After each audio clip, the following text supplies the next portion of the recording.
ما زلنا ندور في دائرة الحب بين الأنبياء وبين من أرسلوا إليهم، وما بين توصيل الرسالة من الله إلى عباد الله. دائرة الحب اتضح أن دائرة الحب هي أساس لكل شيء في هذه الدنيا. من دون الحب لا تقوم هذه الدنيا، ولا يكون لها أساس، ولا يكون هناك منهج أصلا، لأن أصل العبادة هو حب الله. أصل العبادة فيها أوامر ونواهي كتير، ولكن أصل العبادة هو حب الله عز وجل. وحديث اليوم هو حديث مع سيدنا موسى. قال موسى: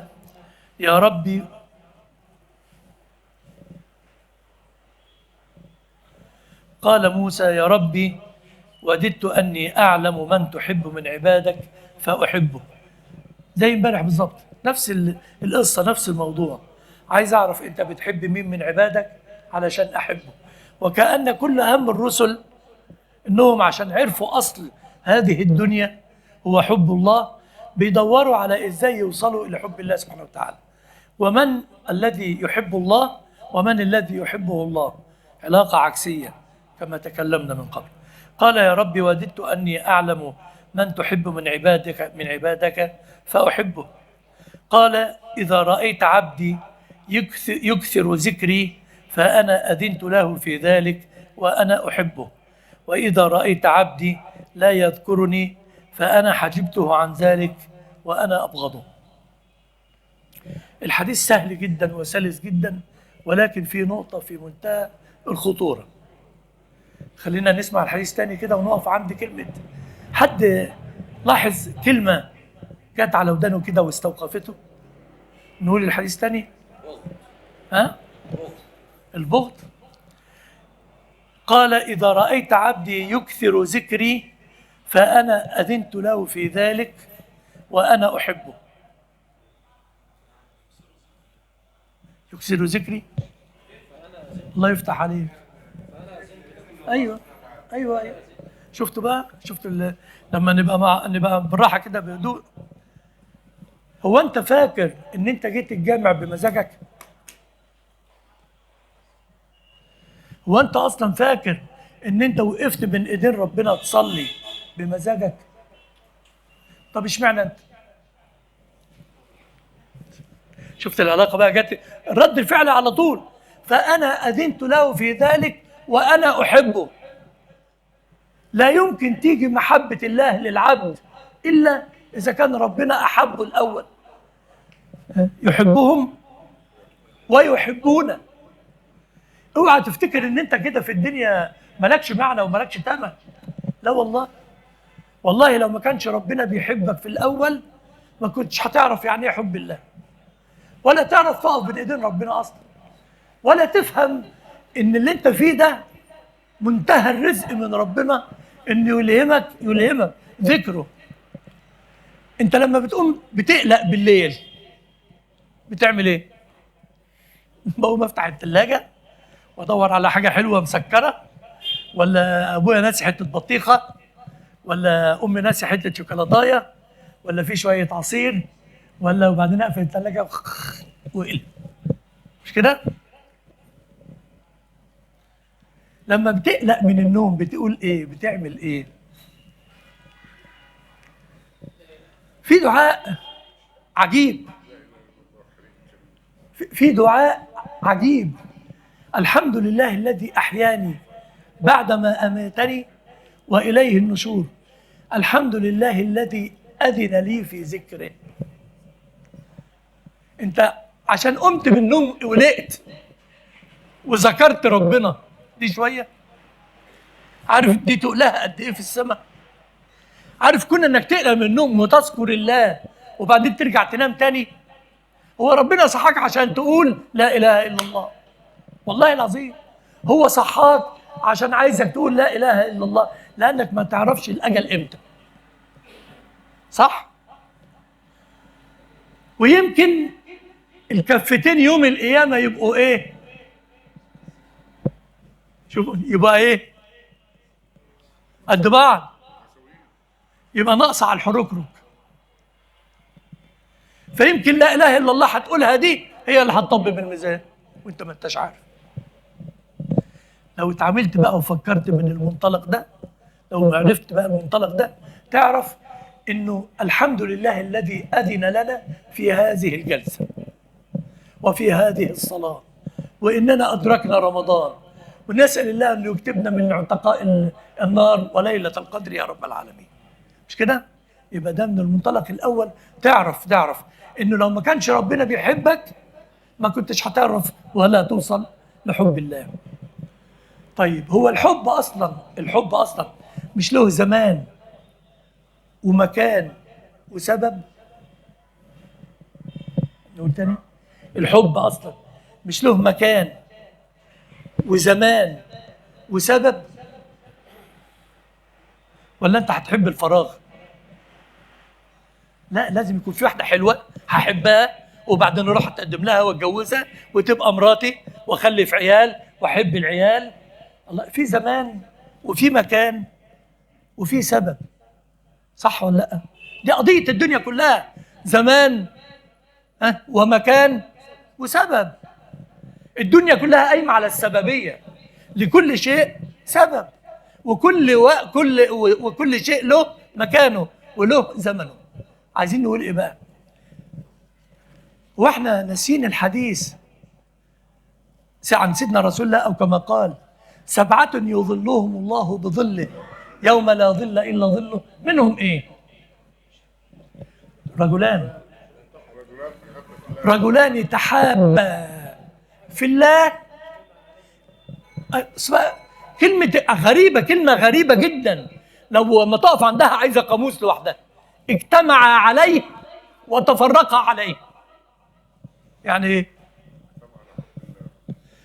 احنا هنتقابل الساعة كام يا عم مدحت؟ 12:30؟ طب ما تقول وقت التهجد.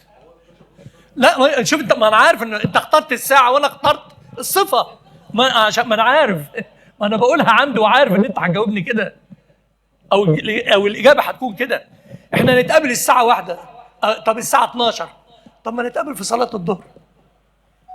طب ما نعود لساننا على الطاعة. اصلا اجتمع عليه، يعني ايه اجتمع عليه؟ على طريقه، على مرضاته، على حبه، وتفرقا عليه. الله، حتى لما بيتفرقوا هنتقابل امتى؟ في صلاة العصر يا عم الشيخ ان شاء الله. دايما الاجتماع والتفرق على طاعة الله، حتى لما بيتفرقوا على وعد وعلى عهد باللقاء في طريق الله وعلى طريق الله. لما نيجي نسمع الاحاديث والكلام لازم يبقى كده، عشان نعرف يعني ايه معنى: فاذا رايت الرجل يكثر من ذكري فانا احبه. اذا احب الله عبدا نادى في جبريل: يا جبريل اني احب عبدي فلان فاحبه، فيحبه جبريل، فينادي جبريل في الملائكه: يا ملائكه الله ان الله احب عبده فلان فاحبوه، فتحبه الملائكه، فيلقى له القبول في الارض. مش الحديث بيقول، او كما قال صلى الله عليه وسلم: من ارضى الله في سخط الناس رضي الله عنه وارضى عنه الناس، ومن اسخط الله في رضا الناس سخط الله عليه واسخط عليه الناس. يعني هو العمليه كلها اصلا الله. هل قدامك انت حاطط ربنا في قدامك؟ هدفك، نظرك، اتجاهك، عبادتك، تصرفاتك، انتقالاتك، نومك، صحيانك، اكلك، شربك، كلامك، تصرفاتك، افعالك. انا الكلام كتير قوي، انا هقول حاجه بقى ايه نخرج بيها بره الصندوق، وحاجه كده ايه شطحه من الشطحات اللي بتطص في دماغي كده. انت بتحب مراتك يا دكتور؟ كلام عجيب قوي، كلام وحش والله العظيم. كلام. طب انت هتخليني اكذب ولا اقول الصدق بقى؟ في ناس كتير هتقول لك احنا بتفضحنا. طب واللي ما بيحبهاش هيضطر يكذب، واللي بيحبها هيفضح نفسه ولا انا بحبها. ستات سمعاني فوق، الكلام ده موجه لكم. انت بتحب جوزك يا حاجه ولا ما بتحبهوش؟ وده ايه علاقته بقى بالكلام اللي احنا بنقوله؟ لو انت بتحبي جوزك، بتحبيه علشان هو جوزك،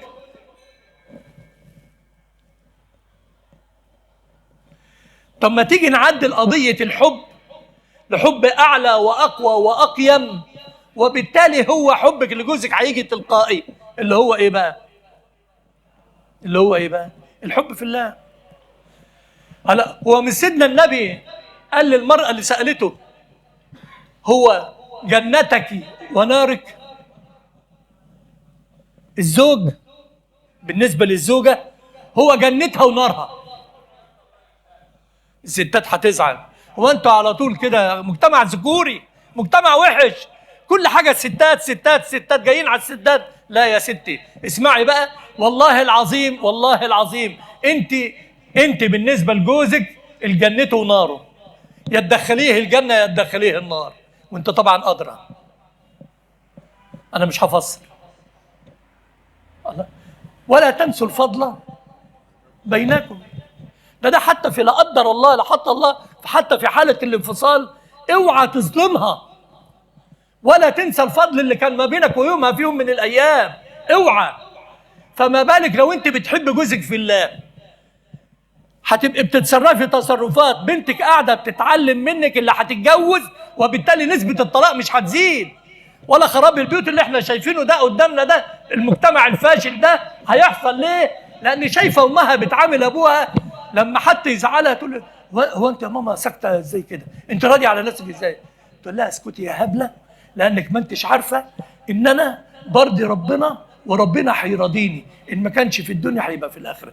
تقوم يستقر في عقيدة البنت وذهنها يعني إيه الزوج والزواج والأسرة والمسؤولية، ويعني وتعرف يعني إيه إن جوزها، إن هي الست والراجل مش معادلة، مش المساواة عند ربنا. لكن ربنا خلقك لمهمة وخلقه لمهمة، لما دخلت في مهمته نسيت مهمتك، وبالتالي البيوت خربت.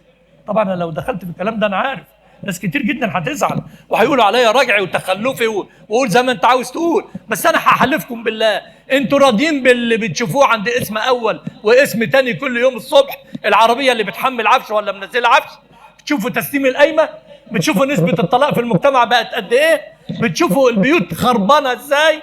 تعالى يا عم الشيخ الحق، تعالى اصلح يا عم الشيخ، تعالى يا سؤول، تعالى عيد. ليه؟ علشان ايه؟ لانه ما بقاش لا جنه ولا نار، بقت زيك، تشتمني هشتمك، هتقل ادبك هقل ادبي، ابوك وامك واللي خلفوكي واللي خلفوكم، وتخرب الدنيا. ما كانش فيه الكلام ده. ليه؟ لانه لو احنا بنعامل ربنا، لو احنا بنحب بعض، وده اللي انا عايز اقوله بقى، نتطور في علاقتنا حتى الاولاد. ولا مش بقول انه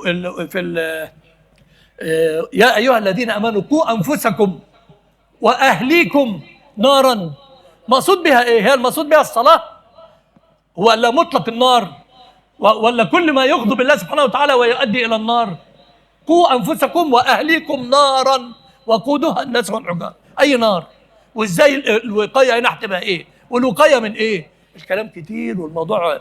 انا لما جيت يعني اقرا الحديث كده جه في دماغي بعض الامور والمسائل اللي انا بحضرها كل يوم والمناقشات. احنا لازم نطور فكرنا، ناس نبقى فاهمين يعني ايه الدين والاسلام، وازاي نحب بعض في الله ولله. لان لو انا بحبك في الله مش هتبقى دي الدنيا ابدا، ولو انت بتحبني في الله. وبعدين انا عايز افهم يعني هو اصل اللي بيحب حد ما بيزعلش منه، انا هفوت لك دي، انا هفوت لك دي. طب ما لو الحب في الله بقى هيبقى ايه؟ اقول قولي هذا واستغفر الله العظيم لي ولكم.